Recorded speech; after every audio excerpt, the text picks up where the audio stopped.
चलिए जानते हैं आज की देश और दुनिया की महत्वपूर्ण 50 बड़ी खबरों को सिर्फ 10 मिनट में। पर अभी तक आपने इस चैनल को सब्सक्राइब नहीं किया है तो सब्सक्राइब कर दें।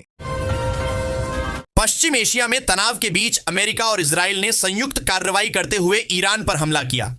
ईरान के कई शहरों पर हवाई हमले हुए। इसके जवाब में ईरान ने भी कई देशों के अमेरिकी सैन्य ठिकानों पर हमले किए। इजराइल के पीएम और अमेरिकी राष्ट्रपति के अलावा ईरानी मीडिया ने दावा किया कि इन हमलों में ईरान के सर्वोच्च नेता अयातुल्ला अली खामेनेई मारे गए। मुख्यमंत्री महिला रोजगार योजना के तहत प्रदेश की लगभग 1,81,00,000 महिलाओं को स्वरोजगार से जोड़ने के लिए 2 लाख रुपए तक की आर्थिक सहायता देने का मेगा प्लान तैयार किया गया है। योजना के पहले चरण में महिलाओं को 10-10 हजार रुपए दिए जा चुके हैं, जिसका उपयोग ग्रामीण इलाकों में किराने की दुकान, बकरी पालन और सिलाई बुनाई जैसे छोटे व्यवसायों के लिए किया गया है। सुप्रीम नेता अली खामेनेई की हत्या के बाद अमेरिका और इजराइल ने ईरान की कमर तोड़ दी है। हवाई हमलों में ईरान का रक्षा नेतृत्व पूरी तरह से तबाह हो गया है। रक्षा मंत्री, कमांडर इन चीफ सहित 7 अफसरों को हमलों में मार दिया गया है। इस बीच अब अमेरिका के ईरान पर हमले को लेकर बड़ा खुलासा हुआ है। दावा किया गया है कि अमेरिका खुफिया एजेंसी इस हमले के पक्ष में नहीं थी, लेकिन एक मुस्लिम देश के दबाव में ट्रंप ने यह कदम उठाया है। प्रधानमंत्री नरेंद्र मोदी ने पुडुचेरी दौरे के दौरान 2,700 करोड़ रुपए से अधिक की विभिन्न विकास परियोजनाओं का उद्घाटन और शिलान्यास किया। इस मौके पर उन्होंने कहा कि पुडुचेरी आना उनके लिए सम्मान की बात है और यह संतों, कवियों तथा स्वतंत्रता सेनानियों की भूमि रही है। उन्होंने याद दिलाया कि महाकवि सुब्रमण्यम भारती ने इसी धरती से राष्ट्रवाद की अलख जगाई थी। इजराइल और अमेरिका द्वारा ईरान पर हमले के बाद पश्चिम एशिया में स्थिति गंभीर है। कई सारे भारतीय नागरिक मध्य पूर्व के अलग अलग देशों में फंसे हुए हैं। ऐसी स्थिति में जदयू नेता संजय कुमार झा ने एक्स पर पोस्ट किया है। उन्होंने लिखा कि पश्चिम एशिया के कुछ हिस्सों में तेजी से बदलते हालात को लेकर मैं गहरी चिंता व्यक्त करता हूं। दुबई, अब्बू धाबी और आसपास के क्षेत्रों में रह रहे भारतीयों, खासकर बड़ी संख्या में मौजूद बिहार वासियों की सुरक्षा को लेकर लगातार फोन कॉल प्राप्त हो रहे हैं। पश्चिम एशिया में बढ़ते तनाव ने वैश्विक राजनीति को हिलाकर रख दिया है। अमेरिका और इजराइल द्वारा ईरान के सैन्य और नेतृत्व केंद्रों पर हमलों के बाद क्षेत्र में सुरक्षा खतरे बढ़ गए हैं। अमेरिकी राष्ट्रपति डोनाल्ड ट्रंप ने प्रमुख युद्ध अभियानों की घोषणा की, जबकि ईरान ने जवाबी हमलों से क्षेत्रीय तनाव और बढ़ा दिया। ऐसे में बढ़ते संघर्ष को देखते हुए संयुक्त राष्ट्र के महासचिव एंटोनियो गुटेरेस ने इस पूरे मामले में अपनी प्रतिक्रिया दी है। उन्होंने इसे अंतरराष्ट्रीय शांति के लिए गंभीर खतरा बताया है। सीएम योगी आदित्यनाथ ने आदेश दिया था कि फरवरी माह के सैलरी फरवरी माह में ही आ जाए। 1 मार्च को रविवार है और 2 से 4 मार्च तक अवकाश। फरवरी माह की सैलरी 28 फरवरी को ही प्रदेश के कर्मचारियों और पेंशन धारकों के खाते में आनी थी, लेकिन 1 मार्च की सुबह तक अभी तक सैलरी क्रेडिट नहीं हो सकी है। चुनाव आयोग ने एसआईआर के बाद विधानसभा चुनाव के लिए वोटरों की फाइनल लिस्ट जारी की। इस सूची से 5,46,523 नए वोटरों के नाम हटा दिए गए हैं। इसके बावजूद आयोग अभी भी 60 लाख से अधिक मतदाताओं के नामों पर विचार कर रहा है। देर रात जारी जिलावार सूची से पता चलता है कि इन 60 लाख में से 24 लाख नाम 3 जिलों मुर्शिदाबाद, मालदा और उत्तर दिनाजपुर के हैं। संयोगवश ये तीनों जिले अल्पसंख्यक बहुल हैं, जो सत्तारूढ़ तृणमूल कांग्रेस के प्रमुख गढ़ों में से एक है।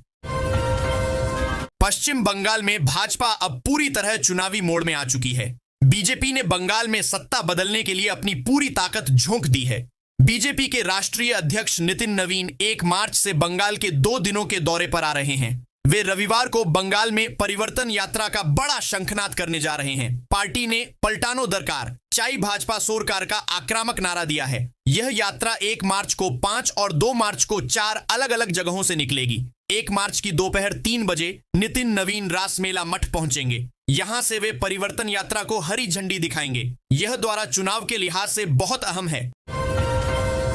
पश्चिम बंगाल विधानसभा में भवानीपुर सीट सबसे चर्चित सीटों में से एक रही है। यहां से मुख्यमंत्री ममता बनर्जी चुनाव जीतती रही हैं। यह सीट तृणमूल का गढ़ माना जाता है। भाजपा इस सीट पर कब्जा करने का लगातार प्रयास कर रही है, लेकिन अब तक उसे सफलता हासिल नहीं हुई है। चुनाव आयोग की ओर से जारी फाइनल वोटर लिस्ट जारी होने के बाद भवानीपुर का मुद्दा फिर सुर्खियों में आ गया है। मुख्यमंत्री नीतीश कुमार के बर्थडे पर पूरे बिहार में जश्न का माहौल है। पीएम मोदी ने एक्स पर पोस्ट शेयर कर बर्थडे विश किया।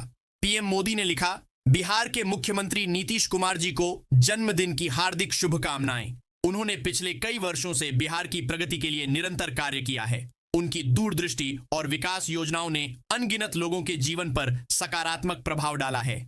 ईश्वर से उनके लंबे और स्वस्थ जीवन की प्रार्थना करता हूं। बिहार की राजनीति में इन दिनों राज्यसभा चुनाव ने पारा चढ़ा दिया है। सूबे की 5 सीटों पर होने वाले इस चुनाव के लिए नामांकन के अब महज 2 दिन बचे हैं। लेकिन दिलचस्प बात यह है कि सत्ता पक्ष हो या विपक्ष, किसी ने भी अब तक अपने पत्तों का खुलासा नहीं किया है। पटना यूनिवर्सिटी छात्र संघ चुनाव में छात्र जनशक्ति जनता दल से समर्थित उम्मीदवार आरुष आर्यन ने PG councillor Patna science college, Saurabh Narayan Yadav ने अध्यक्ष पटना लॉ कॉलेज और डीके प्रताप ने UG councillor Patna science college के पद पर जीत दर्ज किया है। इस जीत को लेकर जेजेडी के राष्ट्रीय अध्यक्ष तेज प्रताप यादव ने कहा कि छात्र जनशक्ति जनता दल के लिए यह गौरव की बात है। बिहार के उप मुख्यमंत्री सम्राट चौधरी ने बक्सर में 1200 करोड़ रुपए की लागत से बने कोका कोला बॉटलिंग प्लांट और 500 करोड़ रुपए की लागत से स्थापित जेके सीमेंट फैक्ट्री का उद्घाटन किया।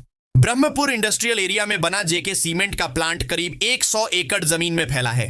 इसकी सालाना उत्पादन क्षमता 3 मिलियन टन बताई जा रही है। इस यूनिट के शुरू होने से बिहार और आसपास के इलाकों में अच्छी क्वालिटी का सीमेंट समय पर उपलब्ध हो सकेगा। इससे निर्माण कार्यों को भी रफ्तार मिलेगी।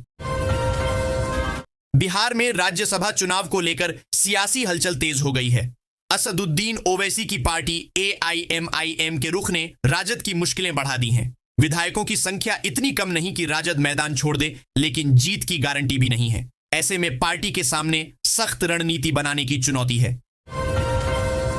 झारखंड में भाजपा के सांसद, विधायक भी अपने इलाके में अपने दलों के समर्थित प्रत्याशियों की किलेबंदी बचाने में नामाक रहे। हजारीबाग में भाजपा सांसद मनीष जायसवाल और विधायक प्रदीप प्रसाद के होने के बावजूद भाजपा समर्थित प्रत्याशी सुरेश चंद्रवंशी तीसरे नंबर पर रहे। वहीं रामगढ़ नगर पंचायत में भी भाजपा समर्थित प्रत्याशी को हराकर कांग्रेस समर्थित कुसुमलता कुमारी ने जीत दर्ज की। गिरिडीह सांसद चंद्र प्रकाश चौधरी आजसू से सांसद हैं, लेकिन उनके संसदीय क्षेत्र के गिरिडीह नगर निगम पर झामुमो ने जीत दर्ज की। वहीं फुसरो नगर परिषद सीट कांग्रेस समर्थित निर्मला देवी के खाते में आई। रांची नगर निगम की नवनिर्वाचित मेयर रोशनी खलखो ने शनिवार को अपनी प्राथमिकताएं गिनाई। उन्होंने कहा कि वह विकास के लिए आई हैं, रांची को सच मायने में राजधानी के अनुरूप बनाने के लिए काम करेंगी। हिंदुस्तान से बातचीत में उन्होंने कहा कि राजधानी रांची की सबसे बड़ी समस्याएं जल जमाव, ट्रैफिक और पेयजलापूर्ति हैं, जिनके समाधान के लिए उनके पास स्पष्ट रोड मैप तैयार है। पदभार संभालते ही उनके पहले 100 दिन जनता को समर्पित होंगे। झारखंड नगर निकाय चुनाव में पहली बार झामुमो ने जोरदार एंट्री मारी है।